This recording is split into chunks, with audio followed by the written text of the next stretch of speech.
Delhi crime national. गुरुवार का दिन देश के लिए दुर्भाग्य से भरा साबित होता दिखाई दे रहा है। 24 घंटों के अंदर देश में 4 हादसे हुए हैं। ताजी दुर्घटना महाराष्ट्र के नासिक जिले के साटनपुर इलाके में हुई, जहां एक फैक्ट्री में आग लग गई। इससे पहले दिन में आंध्र प्रदेश के विशाखापट्टनम, छत्तीसगढ़ के रायगढ़ और तमिलनाडु के नेवली में हादसे हुए हैं। नासिक में इस फैक्ट्री में लगी आग इतनी भयानक है कि इसे बुझाने के लिए फायर ब्रिगेड की 10 गाड़ियां मौके पर पहुंची हैं। फिलहाल राहत और बचाव कार्य जारी है। इस घटना में जान और माल का कितना नुकसान हुआ, इसकी कोई जानकारी अभी उपलब्ध नहीं है। हादसों की शुरुआत विशाखापट्टनम गैस लीक से हुई।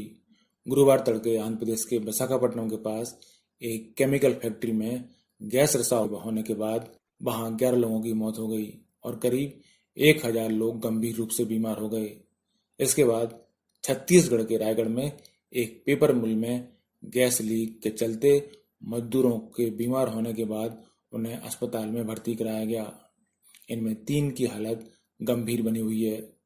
फिर खबर आई कि तमिलनाडु के नेवली में बॉयलर फटने से 7 लोग घायल हो गए। राज्य के कुड्डालोर जिले में नेवली लिग्नाइट कॉर्पोरेशन लिमिटेड के प्लांट में यह हादसा हुआ। हादसे के बाद प्लांट से धुएं का बादल देखा गया। घटना के फौरन बाद एनएलसी इंडिया लिमिटेड की राहत और बचाव कार्य मुहैया कराने वाली टीमें पहुंच गई हैं और हालत को काबू करने की कोशिश की जा रही है। केंद्र की मोदी सरकार ने गुरुवार को कहा कि आंध्र प्रदेश के विशाखापट्टनम में एक रसायन फैक्ट्री में गैस रिसाव होने के बाद वहां एनडीआरएफ के सीबीआरएन यानी रसायन, जैविक, रेडियोधर्मी और परमाणु विशेषज्ञों की एक टीम और मेडिकल विशेषज्ञ भेजे गए हैं।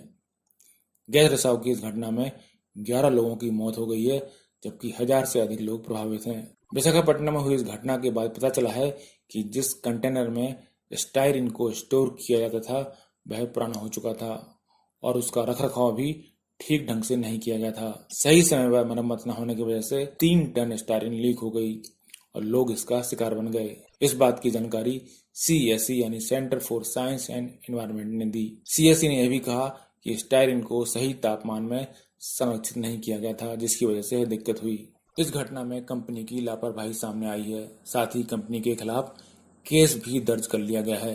राष्ट्रीय आपदा मोचन बल यानी NDRF के महानिदेशक SN प्रधान ने बताया कि गैस रिसाव से 20 से 25 लोगों की हालत नाजुक है।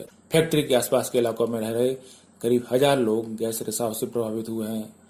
संयंत्र के 3 किलोमीटर के दायरे से 200 से 250 परिवारों के लगभग 500 लोगों को सुरक्षित स्थानों पर पहुंचाया गया है। अधिकारियों की ओर से बताया गया कि जो गैस लीक हुई वह स्टायरीन है और घटना स्थल विशाखापट्टनम से करीब 20 किलोमीटर दूर है। उन्होंने कहा कि यह जहरीला और मानव स्वास्थ्य के लिए नुकसानदेह है।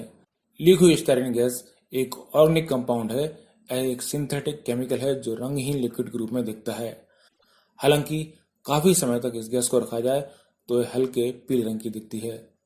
स्टायरीन बहुत ही ज्वलनशील होती है और जब यह जलती है तो बहुत ही जहरीली गैस रिलीज करती है। स्टायरीन की चपेट में आने से सेंट्रल नर्वस सिस्टम बुरी तरह खराब हो सकता है, सुनने की क्षमता भी खत्म हो सकती है और दिमागी संतुलन खत्म हो सकता है। बाहरी वातावरण में आने के बाद स्टायरीन ऑक्सीजन के साथ आसानी से मिक्स हो जाती है।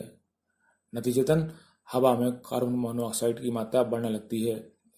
इसके संपर्क में आने के बाद लोगों के फेफड़ों पर बुरा असर पड़ता है और वे घुटन महसूस करने लगते हैं। यह गैस बाद में दिमाग और रीढ़ की हड्डी पर भी असर डालती है। इस वजह से गैस के संपर्क में आने वाले स्थानीय लोग सड़कों पर इधर उधर घस खाकर गिर पड़े और इस कांड ने लोगों को 1984 के भोपाल गैस कांड की याद दिला दी। ब्यूरो रिपोर्ट, पत्रकारिता।